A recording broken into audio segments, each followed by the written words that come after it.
Going for two, kickers are extra, I give them the boot. Ooh, going for two, sit back, relax while I grab me a brew. Ooh, now I'm reclining while putting my time and I'm ready to go. My spine is aligning and much my lineups, my bank account grow. I am so rich, but knowledge is all that I'm leaving it with. Ooh, listen to this, multiple options, how far can I get? Ooh, DFS Dynasty redraft tonight, I'm not finishing last. I'm finishing past any and all, I am looking to last. What else? This spot is popping and I am so locked in and only opening the door when it is opportunity knocking. And all of these spots keep on talking and talking. So what are we talking? What kind of alignment? And running it deep, even players forgotten or came from the bottom or hitting that top. And this spot is popping, yeah, this spot is popping. And woo! This is the armchair, yeah. Put up your arms, yeah. Sound the alarm, yeah, yeah, yeah. Woo! What is going on, and welcome to the Get Off My Lawn Dynasty Personal League podcast. I am your host, of course, Jeff Lambert. Follow me on Twitter at JeffLambert77. Of course, we are here tonight to break down this 12-team Dynasty League, which happens to be my home league. So some of my home league friends are in the chat already. But first, let's meet the panel tonight. First up, we got Raul, co-host of the Fantasy Assessment Podcast, and you can follow him on Twitter at SmallTalkFF. What's up, Raul? Jeff, how's it going? Hey, everyone else. Haven't done a PLP in a while, so really excited to get into this one with all of you here tonight. Good stuff. We also have another member of the Fantasy Assessment Podcast, Mr. Chu. You can follow him at Father Dynasty. We have 2/3 of the Fantasy Assessment Podcast tonight. What's up, Chu? What's up? Just glad to watch Malik Washington collecting some punts tonight, so everything's right with me. Good stuff. Yeah, I know you were a big guy on him in the offseason, so good stuff. All right, also joining us tonight, Mr. Brian Ford. He is the host of the Dynasty Saturday Night 5 podcast right here on Going for Two Live. Also is the host of the Dynasty Fever podcast. You could follow him at FFJunkie_. What's up, Brian? Hey, what's happening, folks? Really glad to be here, obviously, as always. As someone who is the second oldest person on the panel, I really do appreciate the Get Off My Lawn theme. And just want to shout out August 9th, 1995, RIP Jerry Garcia. So I've been listening to a lot of Jerry all day today, and I hope you have too. Good stuff. You got to throw in that little second oldest on there because we know who the oldest one is in this group. Obviously, it's the next guy on this list. Shane. Shane, he is the host of the Polly's Playoff Tournament, charity tournament and podcast, and contributor for rotoheat.com. You can follow him at FFShaneB. That's 3 in a row, Shane. That is 3 in a row. I am so proud of you. No, I might be the second youngest. I don't know how old Raul is or Chu, to be honest with you, but I think I got Chu beat. Yeah, I got Chu beat. Depends on how old Raul is. I might be the second youngest. I'm a crisp 27. Okay, I'm 29. So there we go. The wonder kid of the group. Yeah. So wait a second though. Hold on. Like if you're 29 with that hair, then there that puts on a few years. It's like the 4 kids. The 4 kids. The 4 kids. Oh yeah. 100%. Yeah. I wear my 33 will. Yeah. Same. I have no kids, so Yeah, look at that luscious hair. It all makes sense now. All right, so for those that are tuning in that are not in this Dynasty League, might be wondering what is a personal league podcast. Essentially, it is a 1 hour-ish. We typically go a little bit over an hour, dedicated to your league. Essentially, we rank the teams from worst to first. Essentially, it's really ranking them from the order we want to take them over as orphans. From 12 to 1 in this particular league. It's a 12-team league. And then as we go through the rankings tonight, these guys have been assigned each a couple teams to talk about, to be the expert of those teams, pointing out strengths, weaknesses, give us some advice on trades, what they would do if they took the team over to improve it. So all those things are Shane's talking to me in the private chat here, and I'm trying to read the private chat and talk at the same time. Leave it to Shane to distract me. But anyways, if you want to get a PLP, unfortunately for this year, they are sold out. We sold out in early July. But if you want to get one for next year, we're running a special right now. Just visit goingfor2.com/PLP and use promo code 25 for 25, and you will save 25% on one for next year. We've already sold 2 for next year, so make sure you get in there. They are limited. We only do them on Fridays. It's only so many Fridays in a year, so go grab your spot quickly.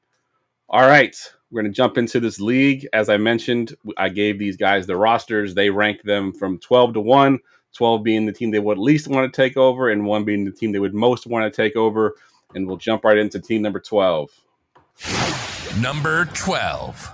The number 12 team was ranked unanimously as the number 12 team by a landslide.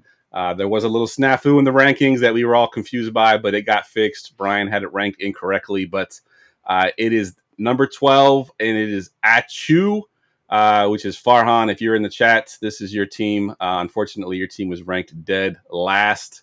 And Raul, this is your squad here. Go ahead and give us your breakdown. Yeah, true, man. Bless you. You're going to need a lot of blessings because unfortunately, this is not a great team. But let's see what we can do for you. So at QB, we've got Lamar Jackson. This is a 1 QB league, by the way. Lamar Jackson, Deshaun Watson, AOC.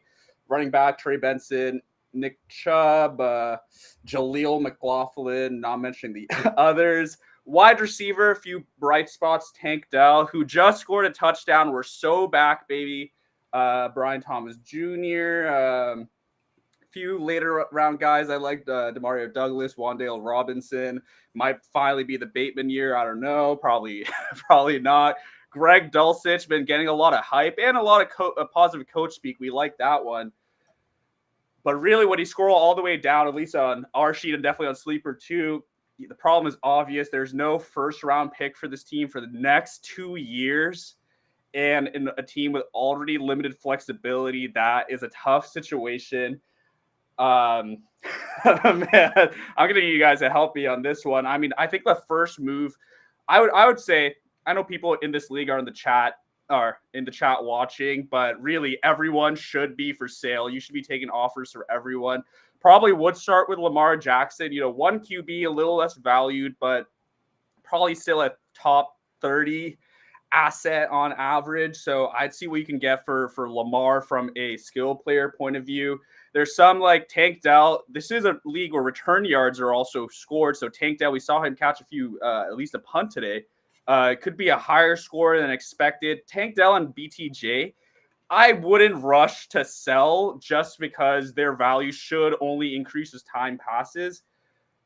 Everyone else, like really best offer, probably take them. Don't be afraid. And really, this is more you have to put in the work, but really move those later down the roster guys. Can you like pedal like a Yoshivas and Jordan Mason that are getting some hype, and even a third, even like.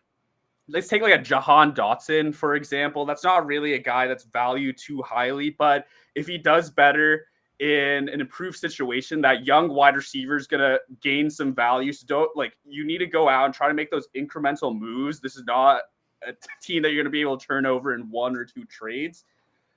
But yeah, I mean, I'll open up to any other comments because this is a tough one, man. Yeah, so I can offer insight because this is my actual league, and I think one of the mistakes that this team made in the draft, having 3 first-round picks, he took 2 running backs. He took Benson and he took Brooks from Carolina Panthers, and then traded away Brooks for an older running back. So it was not a good move on his part. He went and got Nick Chubb and Jerome Ford as a package deal for Brooks. I see. And just to me, did not make any sense. The 2 running backs, even if they go a couple years, by the time this team's ready to compete, they're going to be already towards the end of their careers. So, getting the young receivers is what I would be looking at doing, like you mentioned, going out even with Jahan Dotson, even the younger guys, and just try to build that draft capital. You're probably going to wait till the season at this point to try to make some of these trades to get some more draft picks. Mm-hmm. Brian, I saw you shaking your head there. I want to get your thoughts on this team in general. Yeah, no, I was perplexed by the Brooks for Chubb and Ford trade. Just the small thing that I would add is that we say with these teams a lot, just be very active on the waiver wire for anybody who is getting buzz and that you could flip even for like a third, which guys on your roster already. That have been mentioned. I see you've picked up that Shavers guy on Buffalo. Like he's a guy that, could be the wide receiver 3 there. You know what? And if he's not, boom, churn it out, But like, and don't just even wait for it, think ahead. So look at your waiver wire and take your too many tight ends, which a lot of these teams have, and, dump them. And you don't need Granson in a league like this. You don't need maybe even Kate Stover in a league like this, or Cameron Lotz. Like, who is rostering these people? Why And the then fuck do you have 6 tight ends and yeah, 4 of them are unplayable? and go get like RB3s or something on a team, or like a wide, like who's the wide receiver 4 on Seattle? Probably we don't know yet. Like Jake Bobo, I don't know. But if one of those big 3 go down, there's right. So just you got to like think ahead like that, and just any guy that could accrue value, and then you could just like flip for something or add to a trade or something. Yeah, agreed. All right, and I would love to have everyone talk about every team, but if we did that, we'd be here all night. So let's go ahead and get into team number 11. Number 11. Number 11 team ranked as high as 9 and as low as 11, and it is anything for the shorties. And Brian, this is your squad here. Give us your breakdown. You got to say it right. Go ahead, Shane. Give us your young hip your Anything for the shawties. Come on. He put some of that dirty South on it too, which I appreciate. Yeah. I love the team name. I love me some shawties. So I know it's only one QB, but I'd like to maybe have a little bit more than Burrow, who doesn't run, and a rookie who may even sit half the season. So it seemed a little thin at quarterback with just Burrow and JJ McCarthy. The running backs, are mostly old and or just kind of meh, and maybe even too few. One thing that I talk about a lot is that ratio of running backs to wide receivers. Like I like to have in most typical leagues, 3 running backs for every 2 wide receivers that I have, right? And so these guys like Pollard, Kamara, Eckler, Zeke, Naheem Hines, they're really on the older end of things, and definitely tradable because it doesn't look like you can compete. I do love Rasheen Ali, and I was a little higher on Bucky Irving than some people. Those are 2 running backs that you have stashed.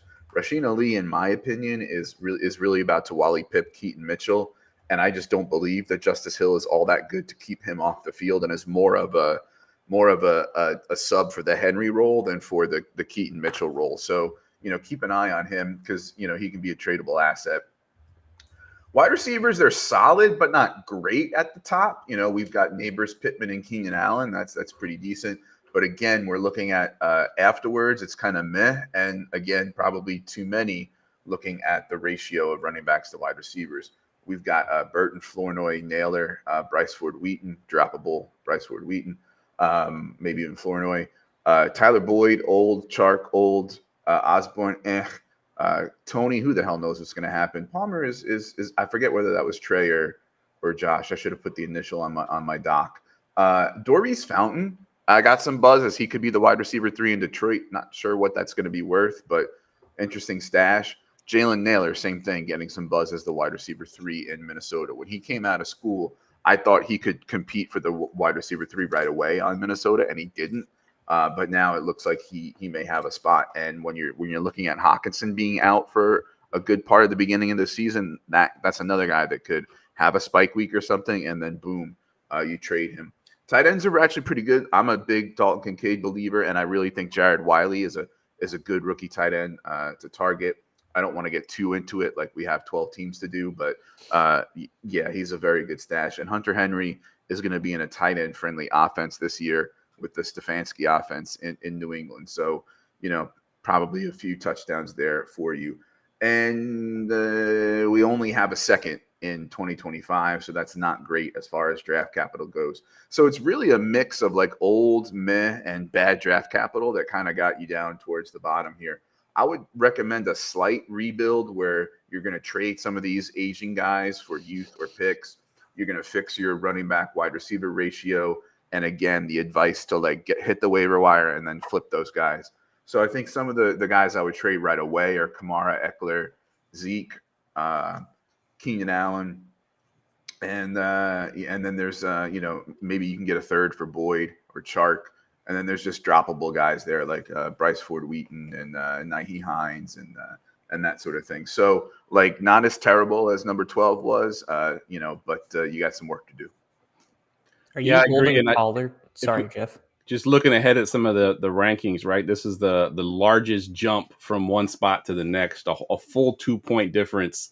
His overall ranking was 10. I know this is the 11th ranked team, but as far as the ranks, how they evened out, it was a 10 compared to the 12 of the last team. So you mentioned he's got some good pieces. He's got Joe Burrow, he's got Neighbors, Pittman, all good dynasty assets. Dalton Kincaid, another good dynasty asset. Shu, you had this team ranked the lowest of all of us. I think most of us had them at 10 or 9. You had them at 11. What are your thoughts on this team? I know when we're looking at this team and any of these teams, and it's really, do we want to take them over with how they're situated, what we can do with them?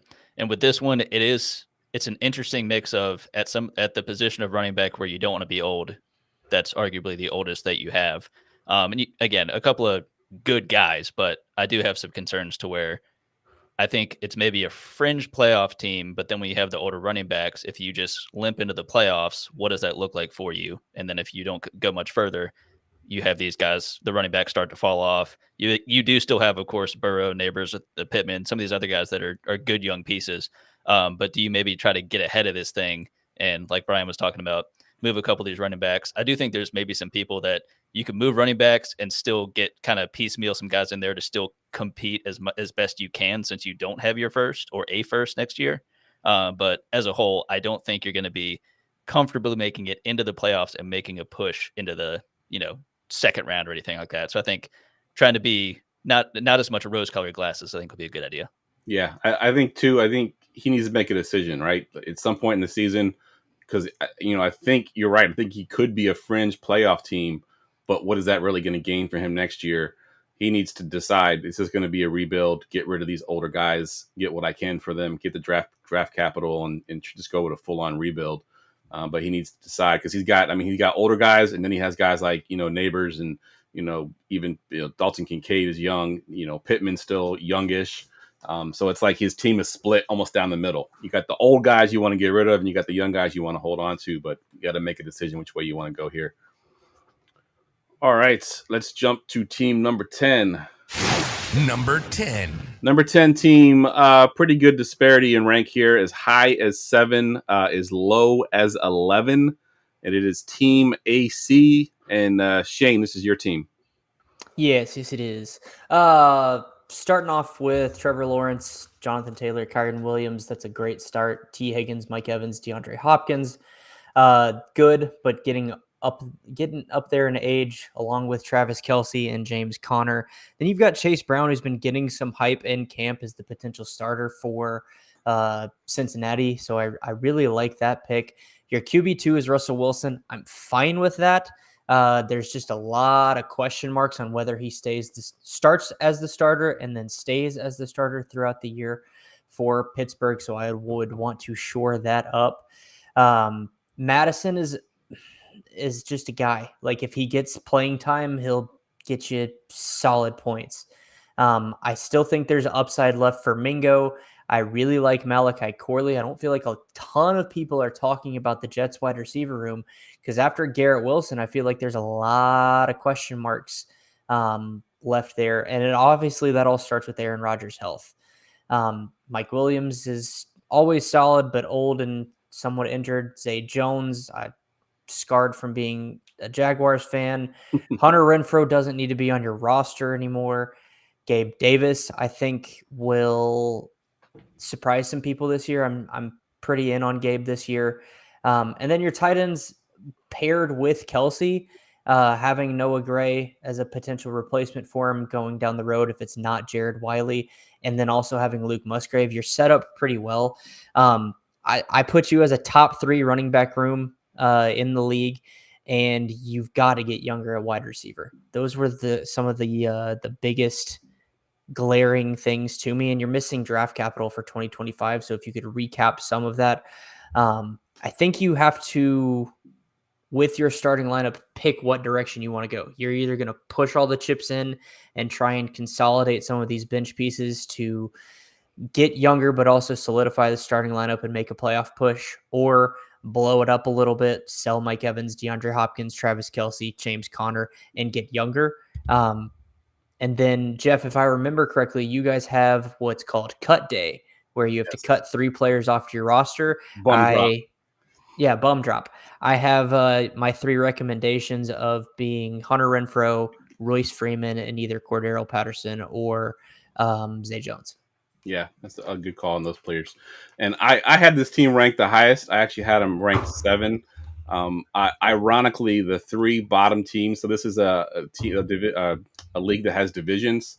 So there's 3 divisions of 4 teams, and these 3 bottom teams are all in my division. So I appreciate y'all ranking them all at the bottom. But I had this team ranked at 7 only because he has been sort of my nemesis in the league. Every single year, I'm predicting him to like sort of age out, and his guys are getting older, and I'm like, it's not going to keep happening, and it keeps happening where his team is still good every single year, and I'm like, these guys have gotten so old. Like, how's he still competing? But Travis Kelce's still doing his thing. Hopkins is still doing his thing. Mike Evans has huge years every year. Even James Conner, had a resurrection in Arizona. And so I had him ranked a little bit higher just based on some of my experiences playing against this team. But yeah, really good breakdown, Shane. Raul, I want to get your thoughts on this team. You had him at 10, so you had him a little bit closer to consensus. What are your thoughts on this team? Yeah, the starting lineup is probably fringe playoff bubble, but really, as we just saw, the depth falls off there. And even starting from the wide receiver position, D-Hop pick up an injury in preseason is definitely not ideal, especially at his age. Yeah, I mean, you could stay flexible for the first few weeks if you somehow pull off a 3-0 start. Maybe then you can reinforce, but then trouble is no 25 first like we've seen for a lot of these bottom teams. Again, just like not much flexibility. Tear down before the season if you get the right price, but yeah, it's not a strong contender with that. Yeah, with the age and the lack of flexibility, it's not one of my favorite teams here. Yeah, another thing too that I suggest on a lot of these PLPs is we're in the off season. Utilize every roster spot that you have. Fill So he your has taxi squad, Yeah, fill he's your got- IR if you can, and Exactly. pick up extra people. Yep, he has no one in this taxi squad right now. A couple rookies he can drop in there, even if they're rookies that he plans on keeping and using them during the season. Put them in taxi right now. Add 3 more guys off the waiver wire. We go through preseason. There's injuries. Things happen. I think Ray McLeod obviously gained some value recently because of the Rondell Moore injury. I don't know if he's on waivers in this league or not, but as someone you could have added and had on your roster already, and his value is now increased because now he's the receiver 3 on that Falcons team. So, utilizing all your roster spots has always been my advice to all these teams here is utilize everything you got because you never know what could happen during the season. All right, moving on to team number 9. Number 9 team ranked as high as 8 and as low as 9, and it is TTP24, and that stands for Trust the Process, which with this team in this league, we've been trusting the process for about 5 years, and we're starting to lose trust because it's not getting much better. But Chew, this is your squad here. Well, glad to know that. Try and keep the faith if you can. I won't be too mean, I don't think. But looking at this team, the first thing I was thinking was I don't really know that I look at them and say there's a number of foundational pieces going forward. I think the tough thing about them this year specifically is going to be you could get a slow start from TJ Hawkinson with his injury from last season. You don't have a tremendous amount of, more top tier depth. When you're looking at the 2 flex spots of who you're putting in there, I don't feel great about definitively. I have 2 people who I know want to be there, and then I have some other guys. It's a pretty big toss up. And I think that's a bit concerning as we get closer to the top couple spots in this league. Unfortunately, I know when it's more top heavy, you kind of look at who's the top 3 or 4 and you say, all right, well, if they have, a rough go injury wise, they can still kind of plug and play. Teams like this, you really don't have that luxury. And if you're off to a slow start, even if the injury bug bites you a little bit, you really do not have the depth to kind of recover from that. What is tremendously helpful, though, is you do have your own first and another first. So I by no means think you need to tank. I do think you have a decent team, but what I do think is having someone like Tua, you got Devonta Smith. I do still like DK Metcalf. JSN, I know he hasn't quite come on yet, but I do think Lockett is in the twilight of his career, and JSN should be stepping up with that. So I think this is kind of an in between team where it's not going to be this year, but that's okay. I do think you're set up for the playoffs next year. Not guaranteed, but I think if things can go reasonably right, there's a good chance that that's going to happen. Again, trust the process as you should. But overall, I mean, it's solid 1-2 punch at quarterback with Tua and with Kirk. The running backs are thin after Jacobs and Singletary. I do like Jalen Wright. He has been playing pretty well in the preseason game tonight for whatever that's worth. But a lot of other guys are kind of just the handcuffs that may or may not be able to stay healthy. I'm looking at Elijah Mitchell, that kind of stuff. But I do love that you have my guy Jalen Polk. I do believe he's the wide receiver 1 in New England. Again, what is that worth? I don't quite know yet. But if we're talking about people that you can drop real quick, look at the jerseys behind me and just trust what I'm saying. Drop Terrace Marshall. Holy shit. Please just drop him. Like you dropped the passes last night. But otherwise, there's some people, there's the Tanner Hudson's. Of course, I understand what he did at the end of last season. I understand why he's still on the roster, but I don't think he's someone you need to hold on to. Deuce Vaughn, I think you can, let him go. So there's a couple other pieces, the Kamani Vidal and some other guys that are interesting. But I think as we get closer to the top of this league, you can see where you maybe need to make some moves here or there throughout the season, but nothing too drastic because, again, this is the first team we're looking at that has 2 firsts. So don't freak out. Trust the process, and you'll be all right. Yeah, great breakdown. And I like what you said about his roster. He doesn't have that elite guy, right? He's got a lot of really good players, but nobody that's truly elite. Devonta Smith is, the number 2 on his own team, a very good number 2, but still the number 2. DK Metcalf has kind of lived in that wide receiver 12 range, 11 range, sort of the back half of a wide receiver 1. JSN, is he going to, sort of emerge this year? We don't know. Josh Jacobs, same thing. We don't really know what it's going to look like. He's kind of lived in that sort of lower half of the RBs as well.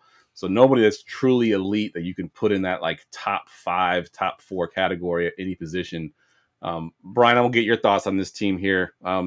What do you think overall of this team? I think it's pretty much been summarized well. I think what we're looking at with TTP here is, I would say that I'm a little more concerned about the quarterbacks. I know it's a 1 QB league, but Tua, timing passer, he's going to get the ball out.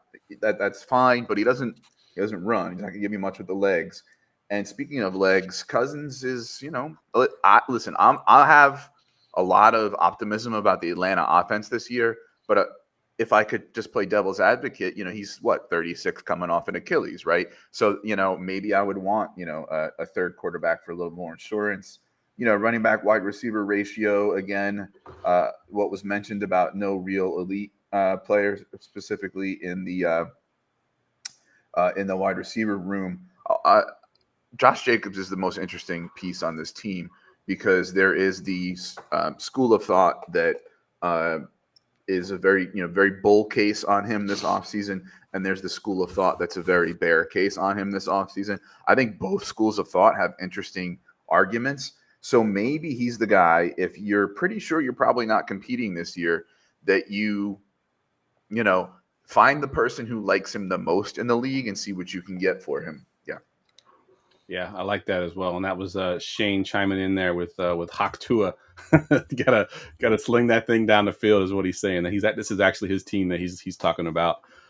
Yeah, I agree with everything you said there. I think 1 quarterbacks leagues tend to devalue the quarterback position, rightfully so. But at the same time, it's something that you can improve upon here with this team. And I think overall it's a solid team, especially if you would have seen it a couple of years ago. His team looked more like the number 12 team than it does now. He's learned to trust the process and hold on to his draft picks and draft well and keep some of his guys and not panic.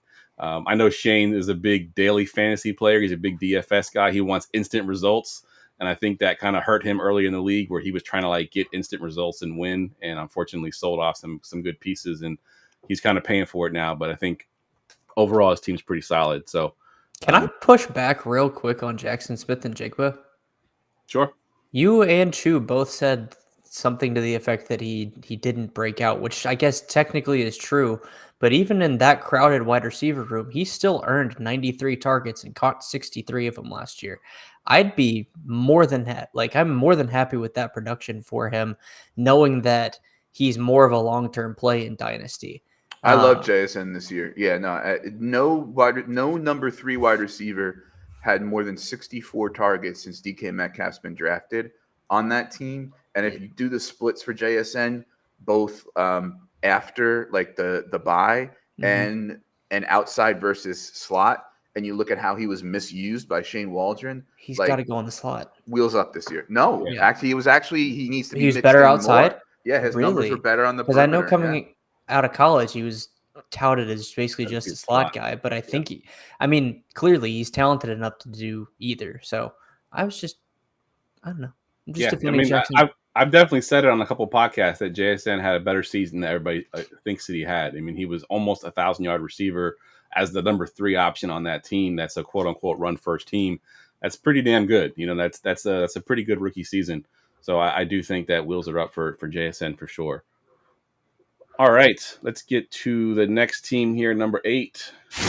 Number 8. Number 8 team, pretty big disparity in this team here. We got ranked as high as 5 and ranked as low as 10, and it is Boilermakers. Raul, take it away. Let me correct you, Jeff, because actually it was ranked as high as 4 by myself. I was the highest on this team, and actually I'm glad it kind of lined up this way. In contrast to the last team we just talked about, this team has a lot of potentially great pieces. This team could be great, whereas a lot of the teams I ranked behind this, I know there's disparity, good pieces, but I couldn't really see the vision to go from where they were to, winning this league. But on this team, it's just starting very strong from Jalen Hurts. I know it is 6-point passing touchdown league, but still Jalen Hurts, almost a lock to be a top 3 quarterback in fantasy year in, year out. And then you got Caleb Williams right behind him. Even Will Levis is someone I'm higher on than consensus. So quarterback room, fantastic. Running back room headlined by Jahmyr Gibbs, right? Like a top 6 maybe pick in 1 QB. And then a lot of players in the room with potential contingent value, like Kendre Miller, Braylon Allen, Tank Bigsby, could be handcuffs. And then Raheem Mostert and Chuba Hubbard to start the year should have some production, could be flipped. Going over the wide receivers, and this is really, I just love the pieces on the team. If I wanted to take a team as a challenge, can I build it up in a year, in 2 years to be a dominant force? This is exactly the build I'd love to have, because Drake London could hit that. He has that top 12, even top 8 wide receiver ceiling. Could see it as early as this year. Roma Dunze won't get there this year, but should be happening in the future. I don't think the DJ Moore extension really worries me too much. This is a blue chip prospect. And then you've got the tight end 1 and 2, Laporta and McBride. Bit greedy maybe in a non-tight end premium league. So Laporta is someone maybe I almost want to capitalize on the value. But yeah, I really love this team. I think it's a very fun one. Yeah, as I said, ranked as high as 4. And that's just because I can see the future, because to add to that, there are 2 first-round picks, including their own.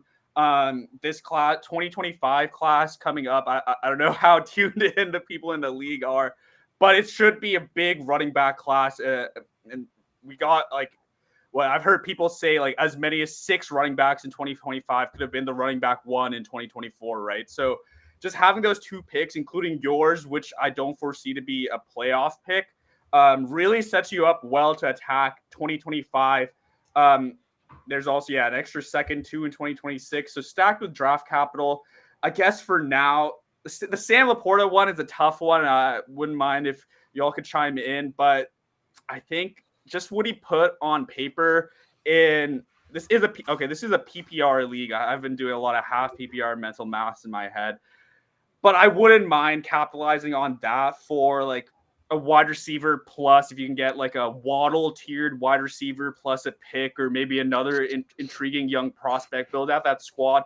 Wouldn't hate it, because I do also love Trey McBride. I don't think it's clear cut who in a year's time is going to be ranked as the tight end 1. Yeah, just all around love this team. I mean, right down to New York Jets DST, right? You can't really go wrong with that. But yeah, Boilermakers, you're doing a great job. Stay patient because I foresee great things for this squad. Yeah, he's done a really good job rebuilding this squad too. Because a couple years ago, I think it was 3 years ago, he was actually the champion in this league, and Wow. he went from first to worst the very next year. His team got very old very fast, and he has had to build up ever since then. And he's built his team up pretty well. He stacked a lot of draft picks, has had multiple first round picks over the last couple of years, as you can see from his roster. Mm-hmm. Did very well drafting. I think he took too many tight ends. I've been trying to get Laporta or McBride from him for probably a month now, and he's just not. Don't do it, Boilermakers. Don't give in. Let's make a deal, Jeff. Let's make a deal. Yeah, I traded away Kyle Pitts. I've been trying to get me a tight end to fill in for whatever sense, and he has the most stacked tight end room. So I figured he'd want to do a trade, but so far he hasn't bit on anything I've been able to offer him. Shane, since you chimed in there, what are your thoughts on this team? Yeah, looking at it, I really like Raul said. I really like the running back depth here. You've got the young gun in Jahmyr Gibbs. You've got some veteran presence in Raheem Mostert, and I think Chuba Hubbard. Chu can probably attest to this too. Being a Panthers fan, is going to be more effective early on. And then you've got guys like Tank Bigsby, who's part of the reason I'm a Jaguars fan, and Kendre Miller, who have a lot of potential, I think, going forward. To continue to bolster that. I think my biggest concern is probably your wide receiver depth. Like, yeah, you've got London, Odunze, and Mitchell, but then who the fuck is your wide receiver for? Sorry, I tried to hold that in, but I couldn't. Is it Jerry Jeudy? Like, that's concerning for me. So that'd probably be the one area that I'd be looking to significantly improve fast, and maybe after Chuba has a couple good games, move him. Maybe same thing with Raheem Mostert. If someone is looking to bolster their running back room, try and flip one of them just for one more wide receiver. I think similar to what Raul said. And then, Jesus Christ, cut Irv Smith Jr. and Jelani Woods or Parham. You don't need 5 tight ends when you've got the tight end 1 and 2. Jesus. Yeah, there was a draft or a trade in place, and that was Deebo Samuel straight up for Trey McBride, but he turned me down. So I was trying to help. I'm looking more in the Nico Collins territory, Jeff, for my No, you're representative. going a little rich. I don't know if I could do Nico. I would not. First of all, I know I'm a little bit of an outlier here, but those are my tight ends 5 and 6, with McBride being on top actually. And that the first thing I would do if I was them would be trade one of those guys, because in this league that with no premium, you don't need 2 studs like that.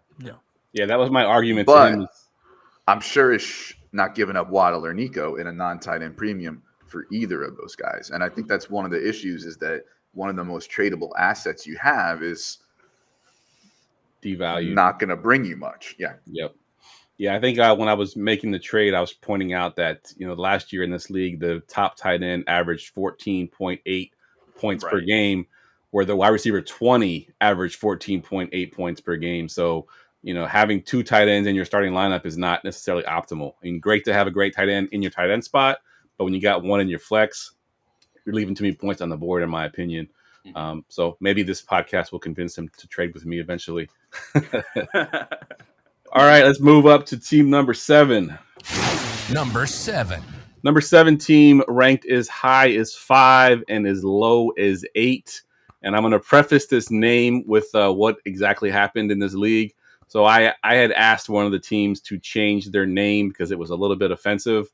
And this team thought it'd be funny to change his name to something that was almost equally as offensive. But I'd already pulled the rosters, so his name made it to the show sheet. So the number 7 team is Short, Girthy, Penis, and Brian, this is your squad.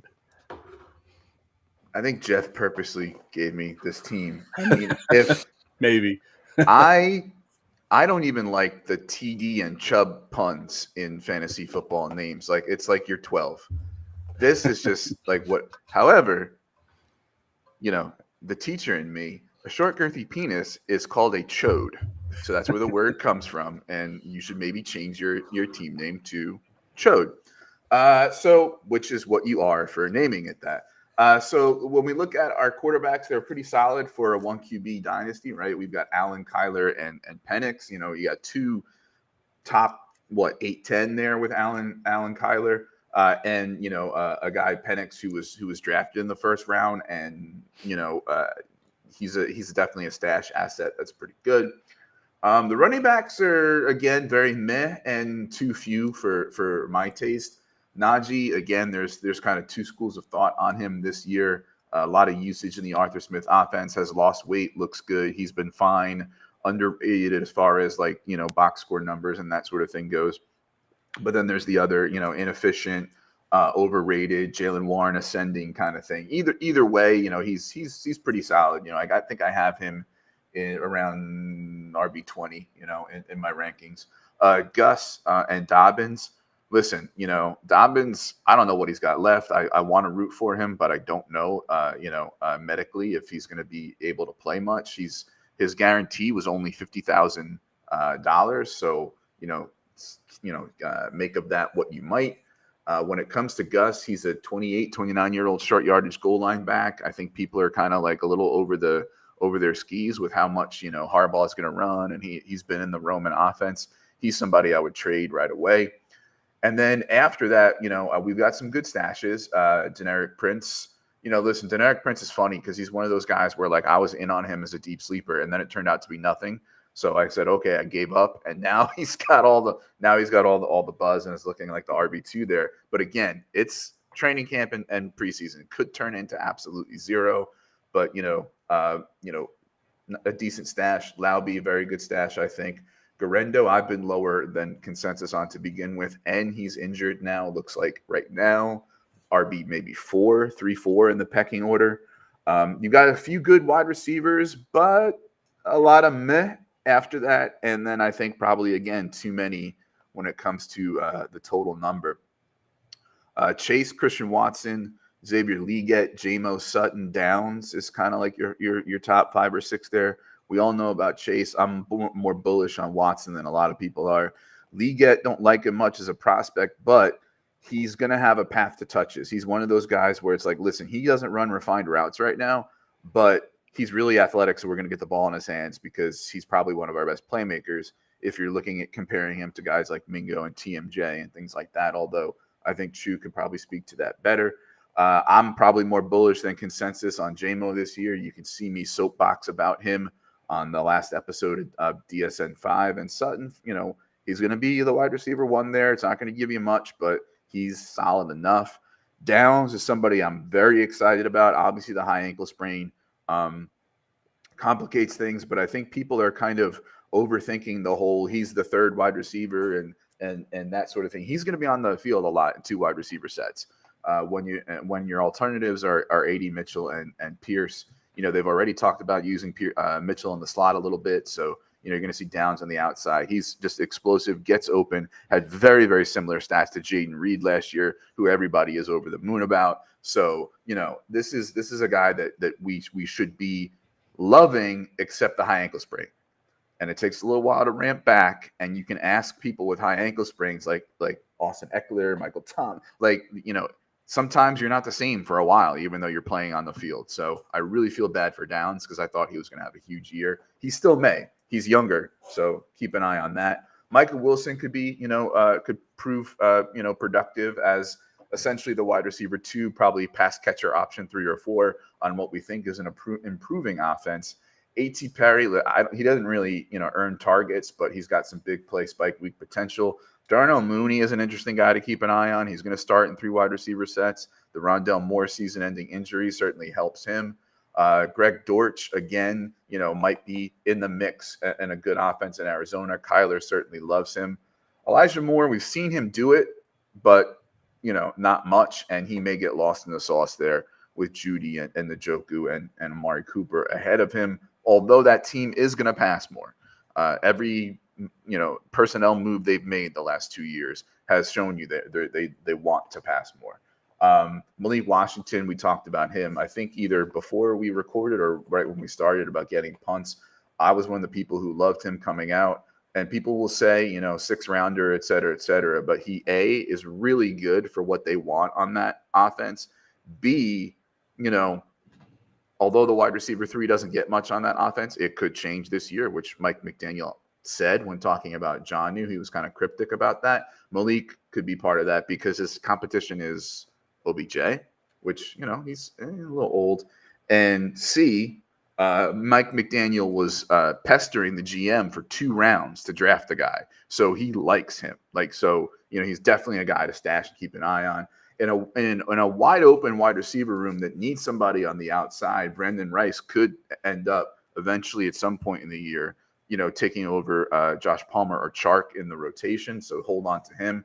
Javon Baker, I do agree that Polk is the wide receiver 1 on New England. I think I look at Polk more as a steady floor play, and Baker, I think, with bigger upside. If there's more volatility built into that upside, it's maybe a different story. But I really like Javon Baker. Have him ranked very close to Jalen Polk. In fact, pre-draft ahead of Jalen Polk. You have some solid tight ends, but again, too much for the format. Every time I was taking notes on these teams and writing too many tight ends, I was thinking of, that Nick Kroll, too much tuna. It's like the 2 old men. It's just too much tuna. There's too many tight ends on these teams, especially for a non-tight end premium league. Bowers is excellent. He's my tight end 3, although it's a tier of 3 to 6. Hold on to him. Goddard is a guy that you hold on now because there's a lot of buzz coming out that there's going to be big things for him in this new Kellen Moore offense. So he's going to accrue value. I think Kmet might be the guy you trade now who's going to decrease in value. I've been higher than consensus on Kmet generally throughout his career, but he's now got 3 solid wide receivers in front of him. And Gerald Everett in the mix. And the coach, Shane Waldron, loves tight end by committee. And he's had Gerald Everett now on 3 teams. So he might be the guy you move now. And then All and Theo are really good rookie stashes when it comes to tight ends. In 2025, we've got 2 firsts, 3 seconds, and a third. We like that. We don't like no first in 2026, but you've got time, obviously, intact draft capital in 2027. So you're moving in the right direction, but you need tweaks, and all these tweaks would work in tandem. You're going to move off your top running backs. You want to move guys like Najee and Gus and Dobbins. You don't really need them right now. Shift the ratio as you're doing that. So you're going to increase the overall number of running backs, but you want more younger, contingent upside, pass catcher, 0 RB type targets on your roster. As you do that, I would move Sutton, Mooney, and Dortch because they're tradable enough to get you value, but also guys that you could be left holding the bag, in halfway through the season if you still have them. I would move Kmet now, wait for Goddard, and then move him.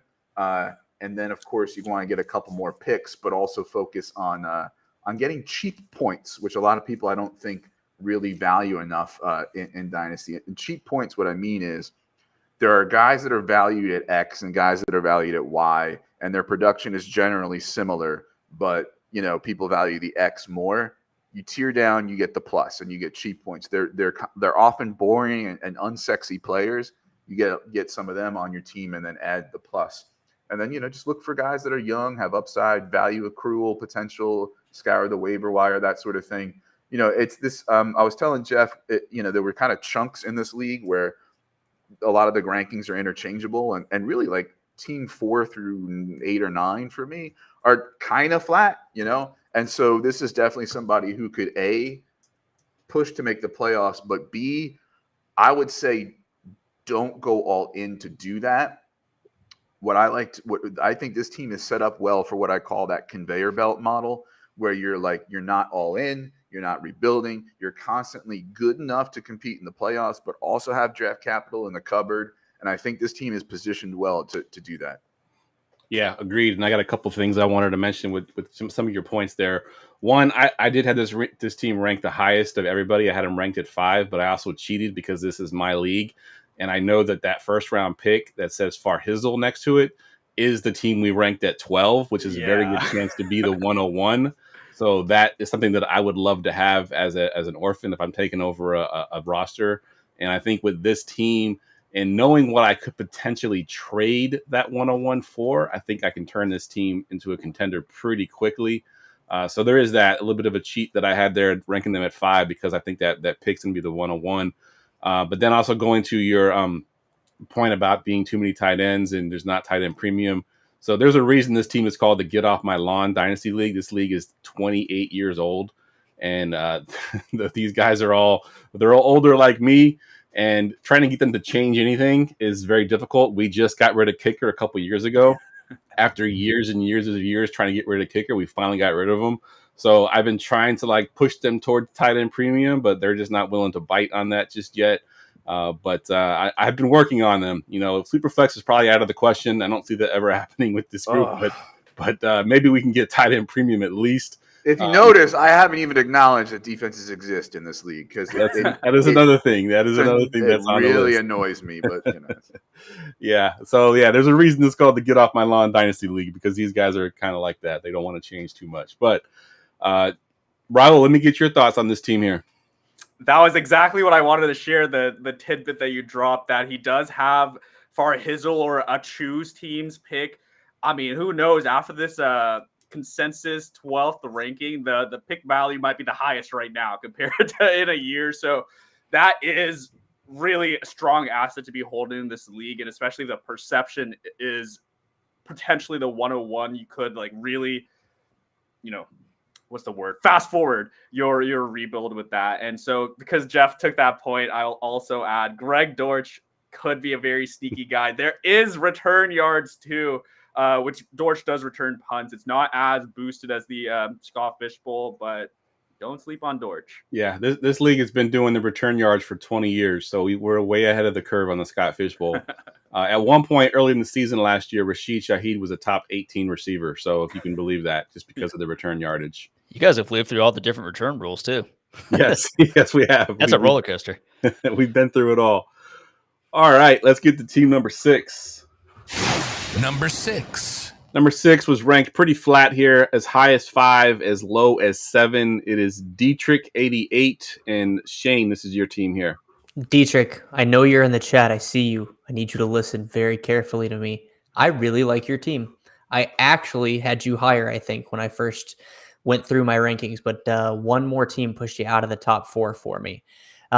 Despite it being one QB, I really like your QB room with Stroud and Stafford and Bryce Young and Aaron Rodgers. You're set at QB. I would actually be willing to trade to hit one of, honestly, I'd trade Stafford or Rodgers to one of the guys in the kind of bottom 4 range that only have 2 QBs, which there's 3 of them that I'm looking at right now.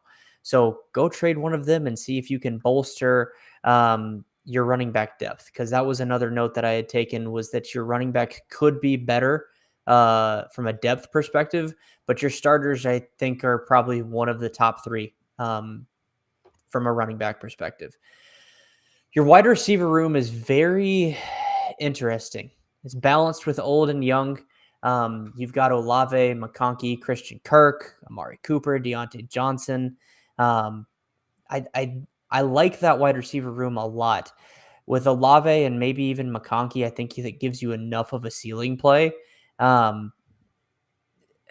It's harder in 12-team leagues to really have a ton of depth. I understand that. You've got some good pieces in with potential in Devontae Walker. I like Trey Palmer. If he wakes up pissed off, start him. He's going to score a touchdown. And then your tight end room is set. You've got Evan Ingram, Jake Ferguson, and Pat Freiermuth. You could easily trade one of those guys as well. And I know, as it's been mentioned, with it being non-tight end premium, it's probably going to be harder. But if you paired him with a quarterback potentially to go and upgrade your running back room, that'd be a move that I'd probably be looking to make. You don't have your first round pick, but everything else is intact for 2025 and 26 and 27. Your defenses should be solid. Sorry, Brian, with Pittsburgh and Tampa Bay. Tampa Bay is getting a lot of hate in my local radio area. And everyone believes that Atlanta is just going to run away with that division. I think Tampa Bay is still going to compete. Carolina is probably going to surprise some people as well. So I like Tampa Bay from a defensive perspective, and Pittsburgh. And I think that wraps it up, Jeff. Yeah, so Dietrich, he's had some of the worst luck in the draft. So We were talking about a little bit today in our chat that he was the one that drafted N'Keal Harry in the first round. Of course, that didn't pan out. That came up because he also was the one that drafted Quentin Johnson, who has now been sort of demoted to a fourth receiver. So he's had some bad luck. He even got a couple years ago, he had Big Ben, who had just retired. And I think Aaron Rodgers was his other quarterback. So he needed a quarterback real bad.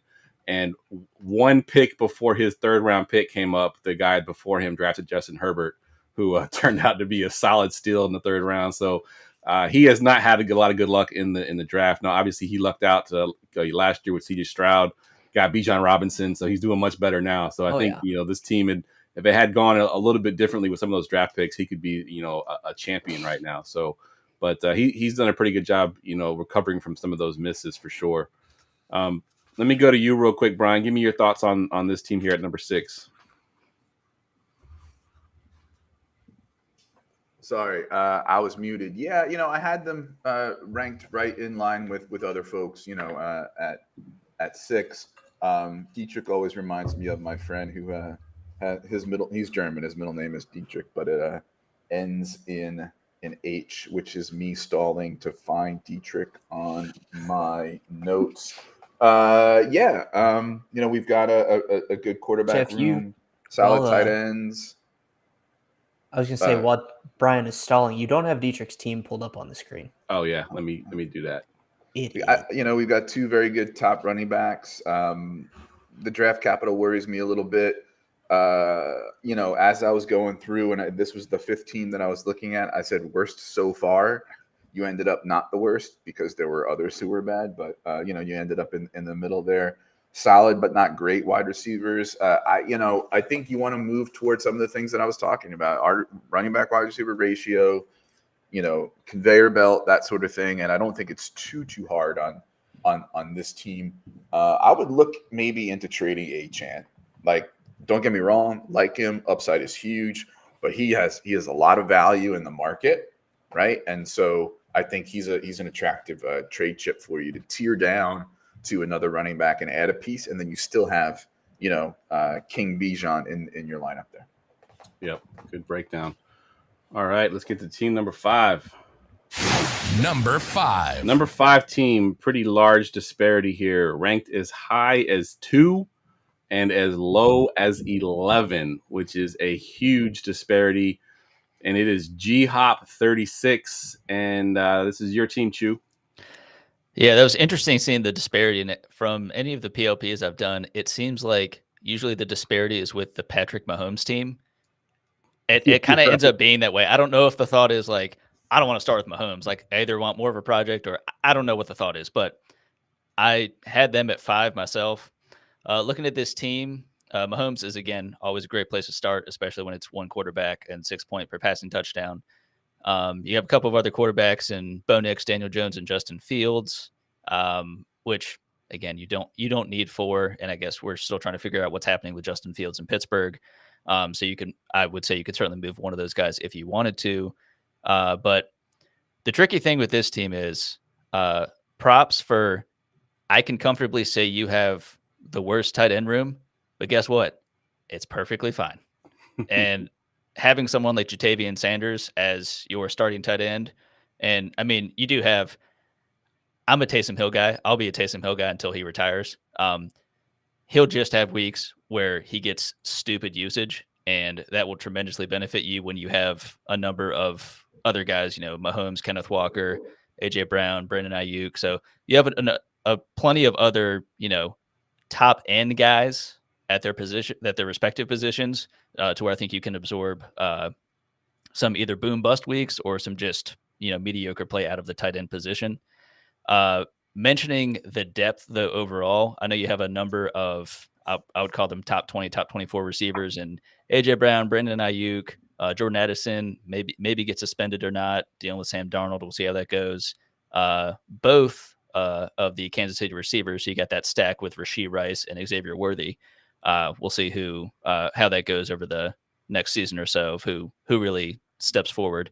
But after that, I'm tremendously concerned at the depth. I know you have Calvin Ridley as really the other notable one on the bench, and I'm kind of lukewarm on Justice Hill. I do think he has an okay backup role. But if that's the next running back that we're banking on having to play at some point, I'd have tremendous concern with that.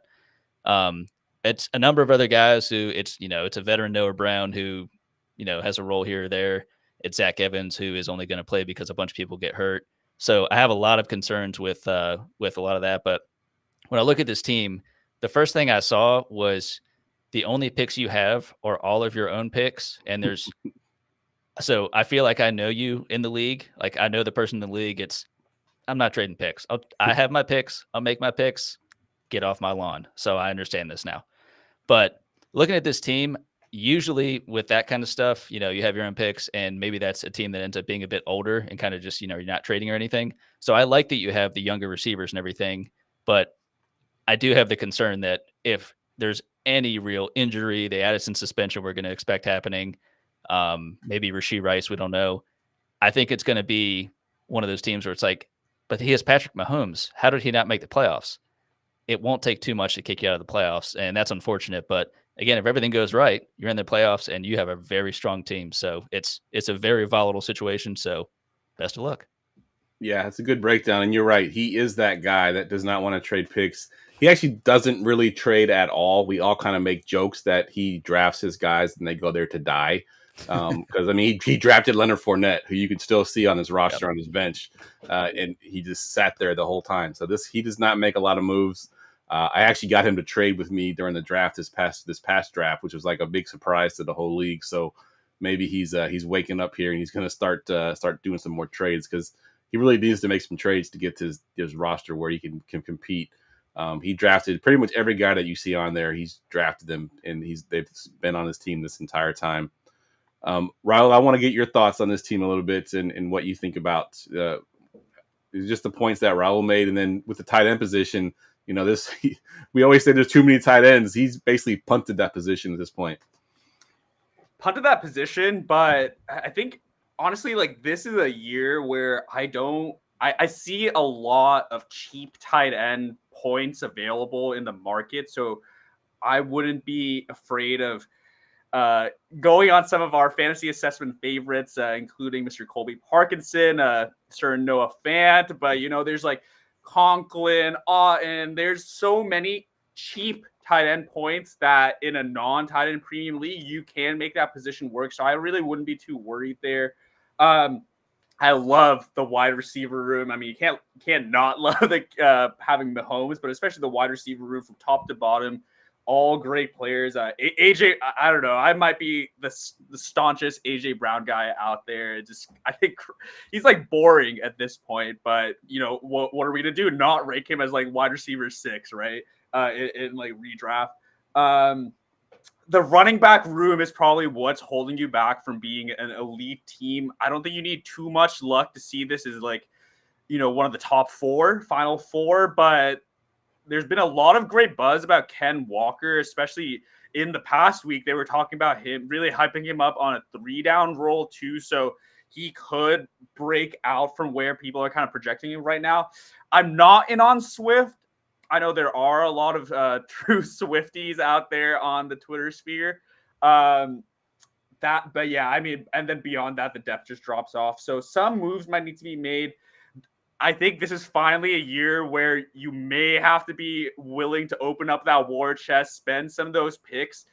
But I would strongly consider it, because I think you're right there. And depending on how those running backs start to look out, one of my favorite moves in Dynasty leagues is to buy a running back for the least amount of weeks that I need that running back for. So if you can wait up to your trade deadline, it just gives you more information. You know who's doing well.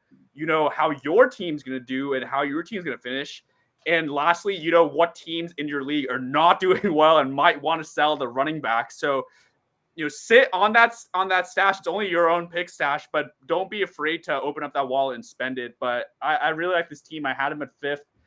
You're in that kind of middle class. There's a very strong top tier, but you're right there. And with a few moves and some luck breaking your way, this could be a strong contender. Good stuff. I love it. Let's get to number 4. Number 4. Number 4 team ranked as high as 1 and as low as 6. It is Daniel Porter with the super original name there. And this is your team, Raul. Yeah, I mean, I honestly was the one to rank him at 6, and it's like while there are a lot of great pieces I like, I just wonder if this is not the window. I don't know if the window has been assembled for this team to really take a step forward and be like a leading contender. And I say that because, well, let's start with the squad. Jaden Daniels, Dak Prescott might be my favorite QB room to have in a 6-point passing touchdown, 1 QB league. You've got that strength of Dak, and you've got, the potential ceiling breaker of Jaden Daniels. You're completely fine there. If anything, a high offer may be considered for one of them, but I wouldn't rush to make some moves. Running back is where my concern comes in because Rachaad White, yeah, he had a great season. It is a PPR league. Maybe Rachaad White is not really being given the respect he deserves from what he could do, fantasy scoring wise. But Rachaad White and Aaron Jones is just not the strongest room and not a room that you can confidently project beyond this 1 year. So that's kind of where my concern comes in. You have Zach Moss. I'm a huge Zach Moss truther, but you'll have to see because it could very well be a Chase Brown role. It could be very well be like Chase Brown is James Cook and Zach Moss is no more than Latavius Murray of last year, right? So might not do too much for you. Beyond that, Audric Estime might get some touches. I like the correlation of having both Herbert and Roschon Johnson, so you can get the backup. Watch it be an ugly committee either way. But yeah, running back room needs a lot of work. Just gonna jump ahead to your picks. Like the last team, all of your own picks. So got to see how you start before you want to know if you can make some moves. But let's get on to the good stuff in this team. That's CeeDee Lamb and Garrett Wilson at wide receiver, cornerstone pieces, right? Can't really complain with that. But as you start to go down the starting lineup, Devontae Adams should still have like a high-end wide receiver 2, mid wide receiver 2 year, but how many more beyond that? Hard to say. And then your point scoring just drops off. Cade Otton, Jaden Reed, Ricky Pearsall are the next 3, at least in the lineup I'm looking at.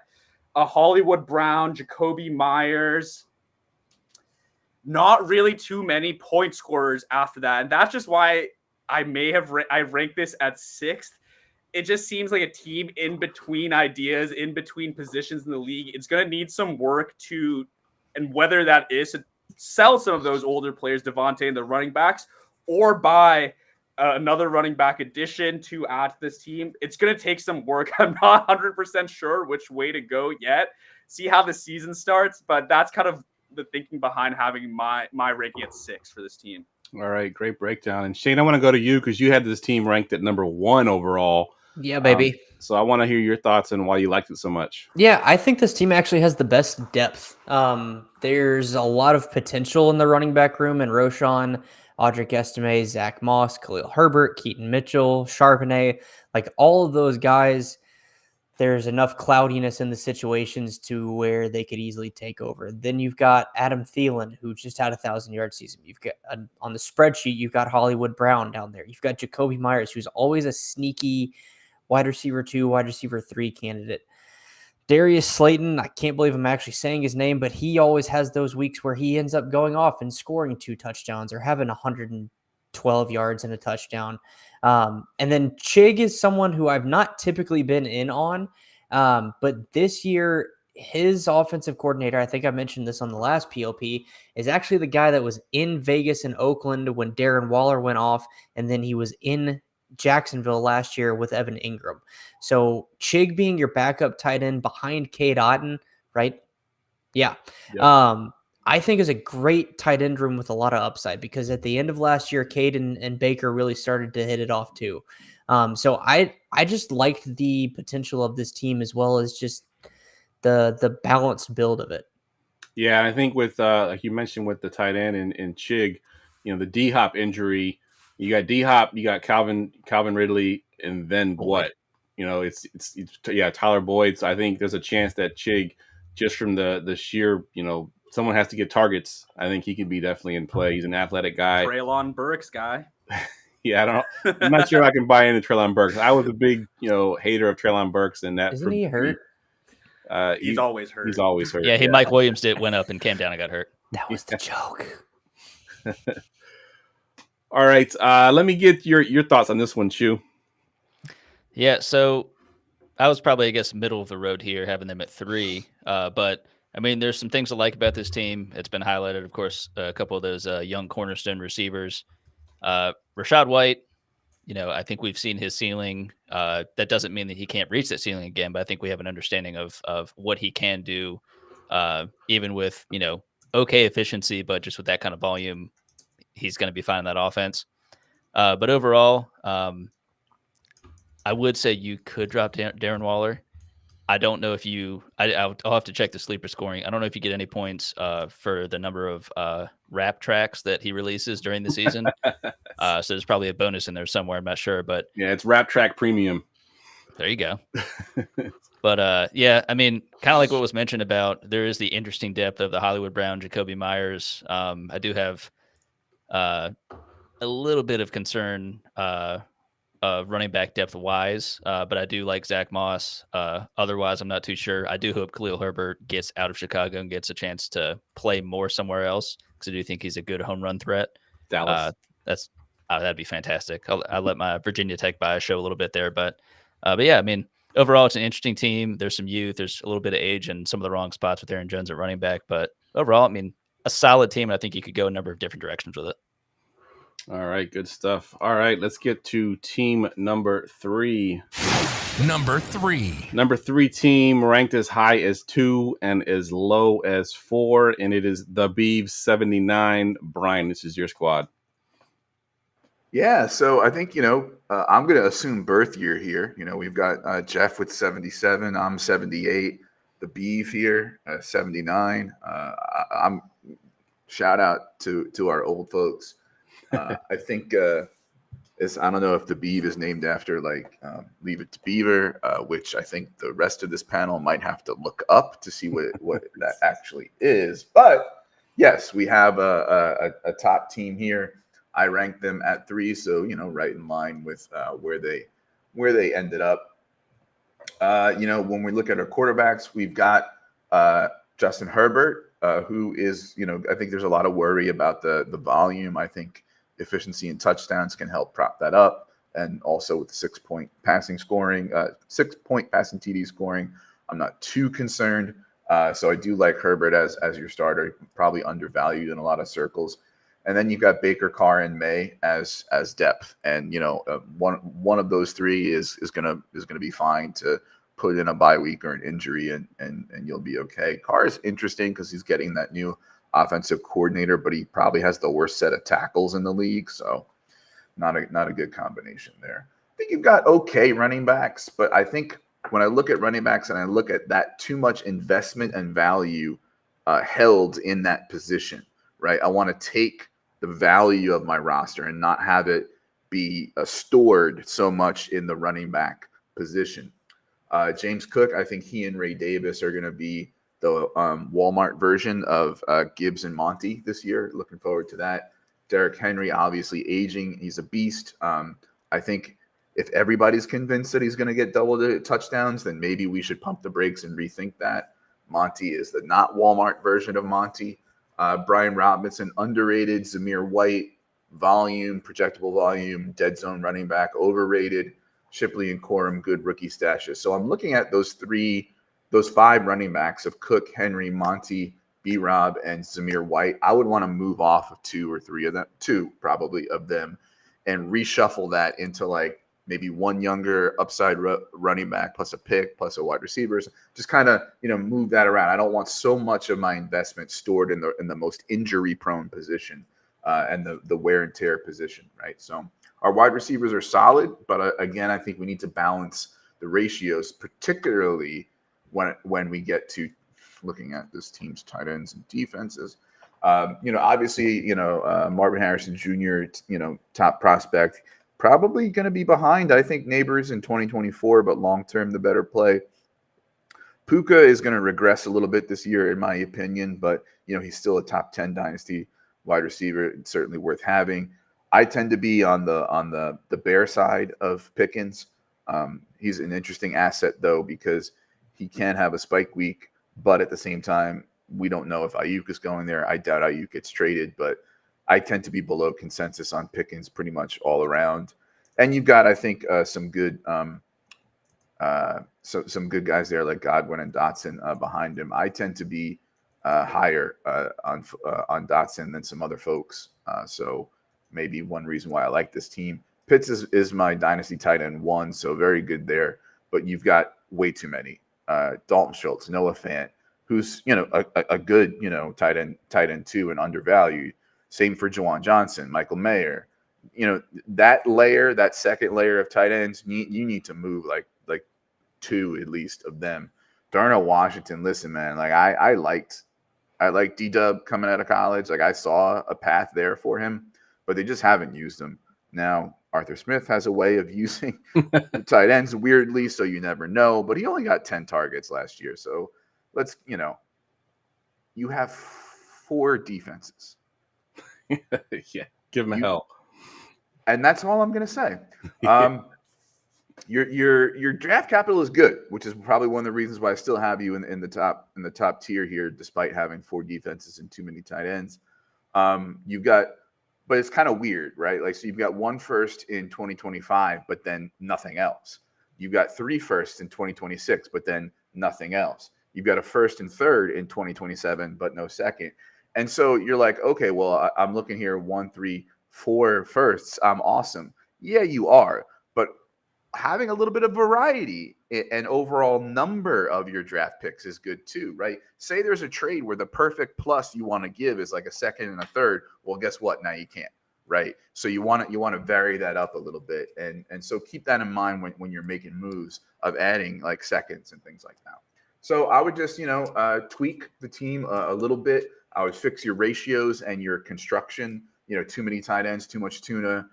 Too many defenses, fix the running back wide receiver ratio, move off a couple of those, higher ticket running backs for more 0 RB types, move off 2 of Schultz, Fant, Juwan, and Mayer, and just yeet D-Wash.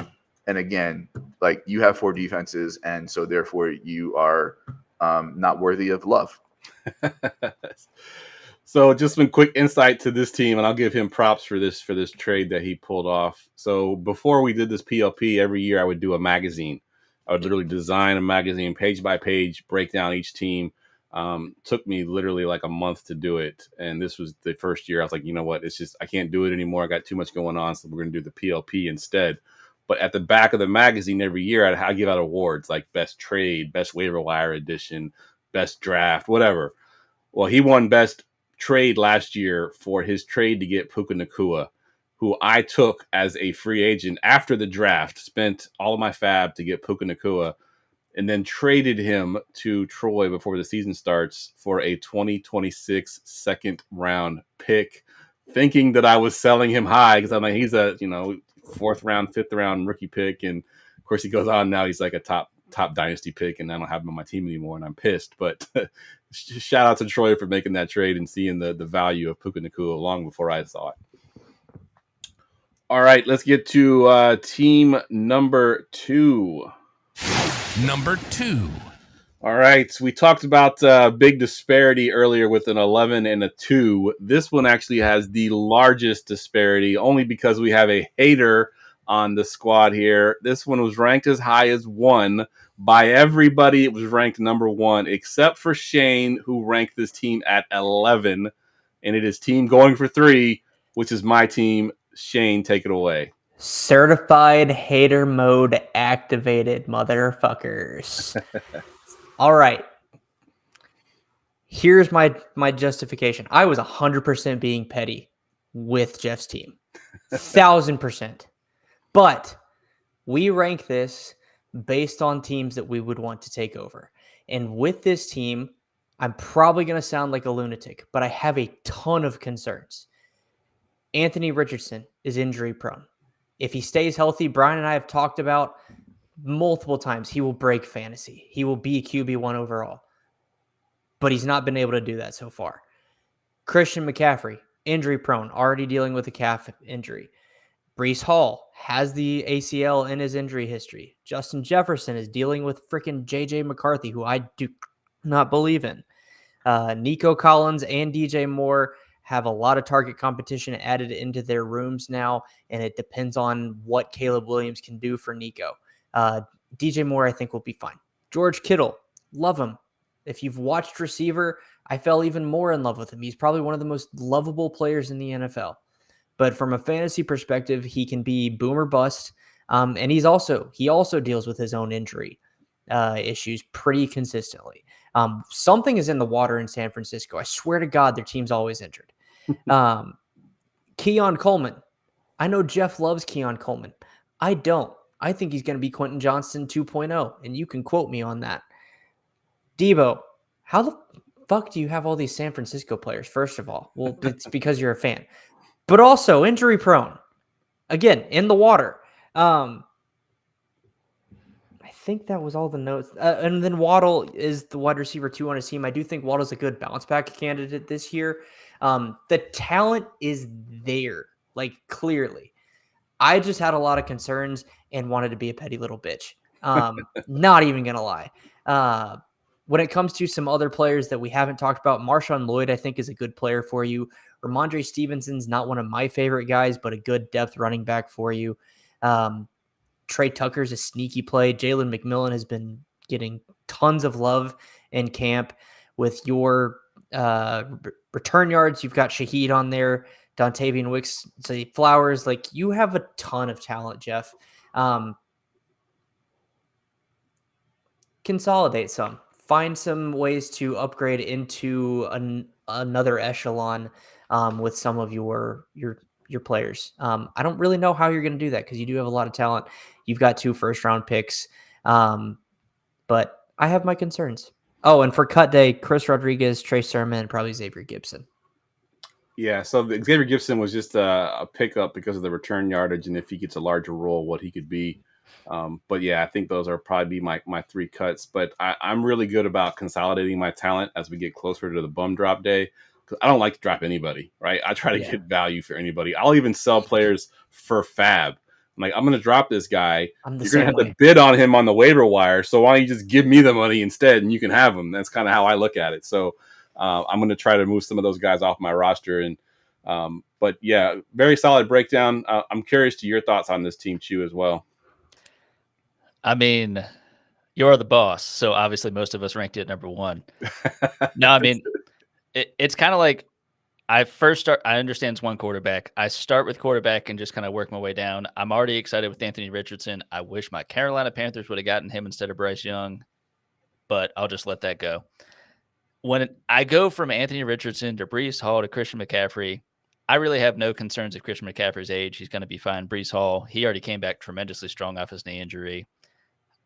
I mean, the fact that the depth consists of Ramondre Stevenson, Debo Samuel, Nico Collins, Zay Flowers, Colby Parkinson.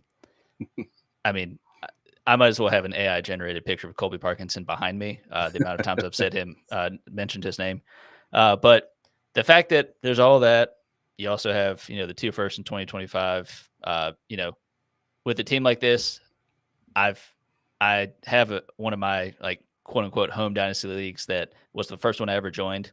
And I play in a league with a guy just like you, Jeff, who has a pretty stacked team, has enough picks, and it's like, hey, how can I consolidate more? It's like, bro, you've consolidated plenty, all right? But at this point, even when injury bug bites, I mean, it's going to have to be a plague that affects your team to actually hinder your ability to win. So the water in San Francisco. It's a fair point. But I can't leave this without saying you do have Tyrone Tracy, and you can't go wrong with Tyrone Tracy.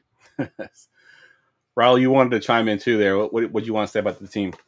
Yeah. Not to go on too much about the team, but just given the sheer amount of wealth you have, and especially the lower tier wealth, like I'm talking about names like Dontavian Wicks. I mean, Jalen McMillan. Even that's kind of high. I just love every piece of this team.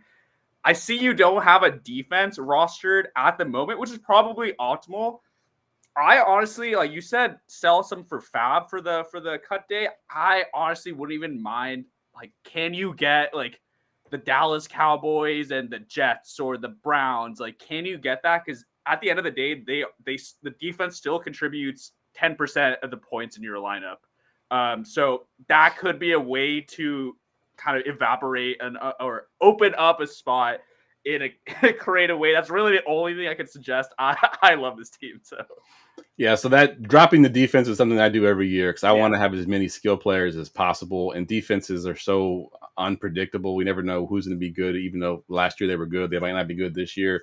One thing I will say on defenses in this league is we give points for tackles for loss. Mm-hmm. So that does sort of make them a little bit more valuable. You get a half point for a tackle for a loss. So there are some pretty big weeks where defenses really put up some big points. So having a good one is definitely an advantage. But yeah, typically I don't keep a defense in the off season, which, you know, I wouldn't either, but it still is 10% of the points. So right.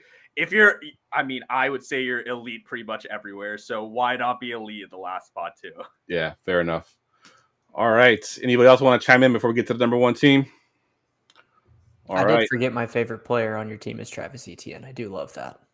Yeah, you skipped right over Travis Etienne. I was wondering why you did that. Convenient. All right, number one.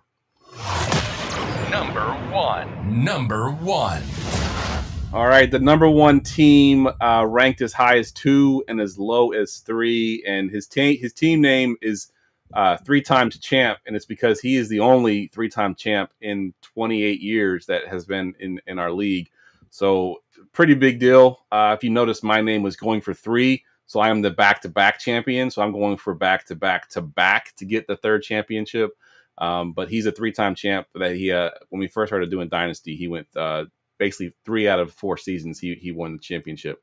So Chu, this is your roster. Go ahead and give us your breakdown. Well, I love that he's humble, first of all. I think that's a very good start.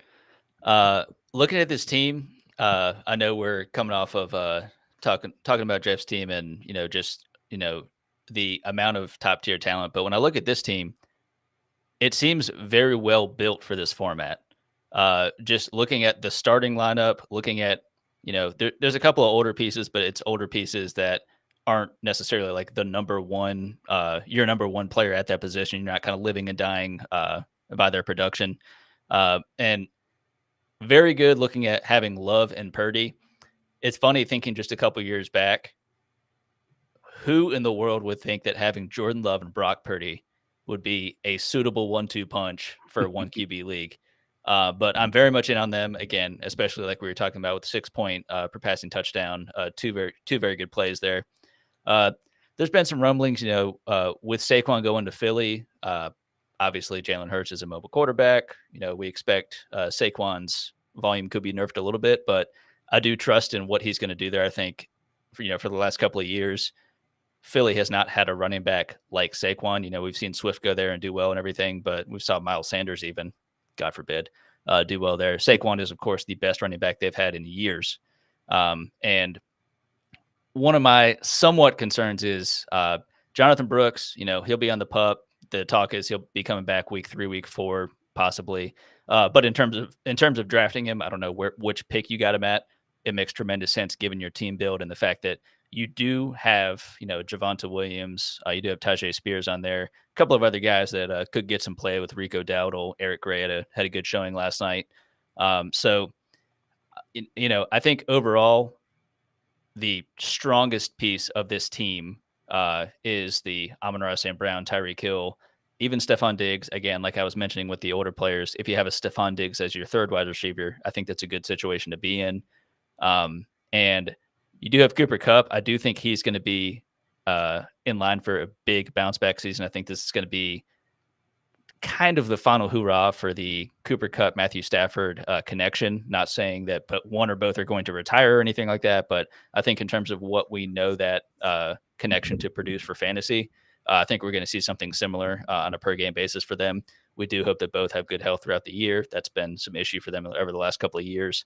But overall, there's a couple of other guys, good depth. You got the combo of Brandon Cooks and Jalen Tolbert, if you think one or both are going to be viable, I think it might be a little more Jake Ferguson as the second pass catcher there. Ty Chandler, we talked about Aaron Jones on a previous team. I do think Ty Chandler does get a bit more run as he showed, a decent bit of production last year. And again, at least in terms of your picks, you don't have your own at all in 25, it looks like, but you do have a first, a second, a couple of thirds.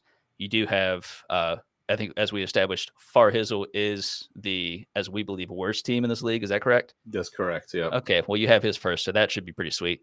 And, overall, with the combo of top tier talent, strong depth, and you do still have some draft picks, I think you're well positioned. You're a playoff team. We already know that. It's just I've seen before anything goes once you hit the playoffs. What does the schedule look like? Yep. What are the injuries that you're dealing with? So that's going to be the biggest thing that holds you back. But you're in the playoffs, and I knocked on wood for you. This might not be real wood. I apologize. But yeah. Yeah, good stuff. And I should clarify, 3-time champ in Dynasty, right? Yeah. So we've had it 28 years. It wasn't always Dynasty, but he's 3-time champ in Dynasty, the only one that's done that. I actually have 7 championships, looking for my 8th this year. Just wanted to humble brag that one real quick. Make that your team name. There you go. 7-time before Dynasty. Oh, there we go. Oh, there we go. There we go. We got the fireworks. That was for you, 3-time champ. Real quick, I want everybody to kind of chime in on the number 1 team here. We'll go to you next, Raul. Give me some quick thoughts here on this team. Yeah, I mean, I think Chu said it all. This is a great team, right? This should be, I would say, probably a favorite for probably along with Jeff's team, a favorite to get one of those buys, blend of youth, and being able to compete. But yeah, Chu did touch on a great point about the running back room.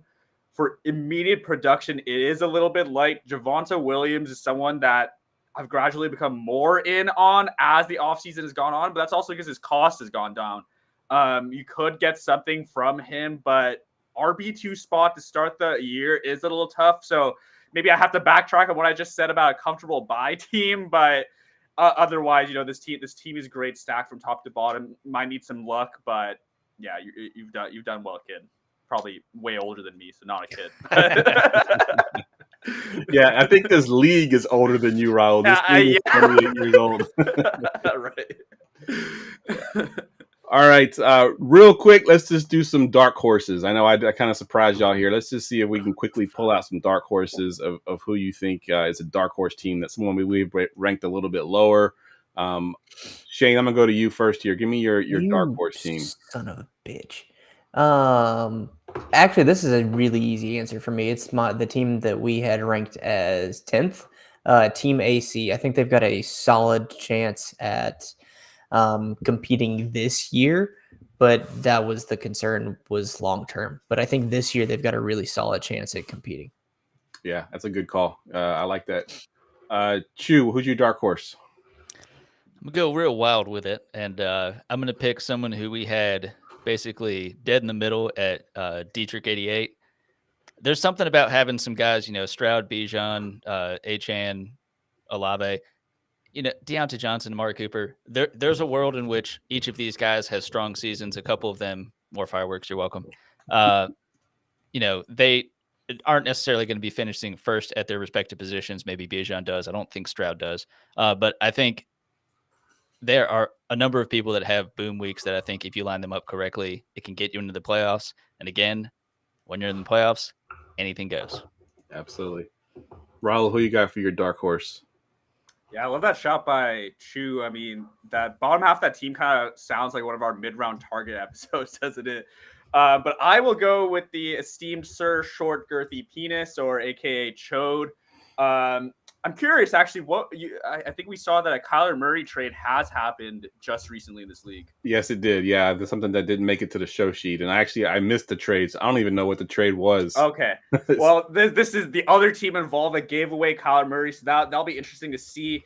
But yeah, just that asset of having a potential 2025 101. Let's say Najee Harris, Gus Edwards, a little better than people expect. Christian Watson may end up being the top target. Brock Bowers breaks out. A lot of things that could come into place for this to be a productive team. And then you have like what a chip to use in trades, and you can even get like a first and a player back. You don't have to like spend it all. So short girthy penis is my dark horse. I don't think I You ever just thought I'd wanted to say that. You just wanted to say the name. SGP baby. All right, Brian, who you got for your dark horse? Yeah, I'm gonna go with Boilermakers. I had them ranked 8th, which they ended up being ranked 8th, but Rahul, who had them ranked 4th, I think made a really good, case for the positive view on that team. So yeah, I'll go Boilermakers. Yeah, it's who I was going with. Actually, you're stealing my thunder there, but I'm taking Boilermakers as well. Partly because I want him to trade me one of his tight ends, and I think if he does that and improves that receiver core, he could be up there as a pretty good team. I think that's his biggest weakness is having to start 2 tight ends currently. So if you're listening to this, Ben, give me that trade. Send it over. All right, that wraps up the podcast, gentlemen. I want to thank all 4 of you for coming on tonight. I want to thank everybody in my league that joined in the chat. Appreciate y'all tuning in. We'll go around the room real quick. Give them your Twitter handle where they can follow you at. And these are a little bit older gentlemen. They don't do a lot of Twitter, but tell them what you're working on. They know where to find the website, Going for 2, and what you're doing over there. So we'll go to you first, Raul. Yeah. Thank you, Jeff, for having me on. Thanks, everyone, for honestly a very engaging show. I kind of shocked it's an hour and a half plus because it really did fly by. You can find me on Twitter at SmallTalkFF. Kind of just been ramping up the content grind. Still figuring out what my favorite form of content is. Kind of a gadget player at the moment, but hoping for volume increase as the season goes on. So join for all right content, but great jokes such as that one on Twitter. Any combination of small talk and sports on any other page, but if Twitter's beyond the frontier, probably not those other pages. But yeah, just want to say thank you all. Of course, people in the league too, but thank you to the panel. I had a great time. Good stuff. Chew. Yeah, Jeff, thank you for having me. It's always good to do a PLP. You can follow me on Twitter at Father Dynasty, and the Father Dynasty podcast rebooting back up here. Let's see, in 2 or 3 weeks. I can't remember what today is. But of course, Raul and I and our other co-host, Jerry, will be doing the fantasy assessment every 2 weeks on Thursday nights. So check us out over at Going for 2 Live. Good stuff. And Shane? Yeah, thanks for having me, Jeff, especially to let me talk shit about your team. You guys can follow me on Twitter at FFShaneB. And the next article I will be releasing will be an Auburn football preview for the offense on the FF League winners. Good stuff. And Brian? When I'm not trying to work my way into Choose Manhole, you can find me on Twitter at FFJunk. That doesn't get guns. That doesn't get FFJunkie _ on Twitter. Dynasty Saturday Night 5 here on Saturday nights at 7:30. If you're not into Twitter and stuff like that, it's a fun show. Dynasty Fever podcast is a little more irregular, just kind of when me and Jesse have time, but we have really long form conversations there that I think are worthwhile, very thoughtful. So at Dynasty Fever Pod on Twitter that you don't use. And then when at goingfor2.com, I don't write much, but going to probably try to do a sleepers article for redraft coming up soon. And yeah, I guess that's about it. Yeah, thanks to the league for allowing us to do this. Yeah. Yeah, absolutely. Thank you guys for joining in the chat. Thank you guys for joining me on the show tonight. Always love doing these PLPs with y'all. Great insight, great analysis, and it was very fun to kind of see y'all talk about my league. I've never, been doing these for 4 years. We've never done one of my leagues, so it was kind of cool to see it from a fan's perspective and see y'all break down these teams. So great job. Appreciate y'all. For Brian, for Shane, for Raul, for Chew, I'm Jeff, and we will see y'all. Actually, I'll see most of the people in the chat pretty soon, but I'll see y'all maybe next week. See y'all later.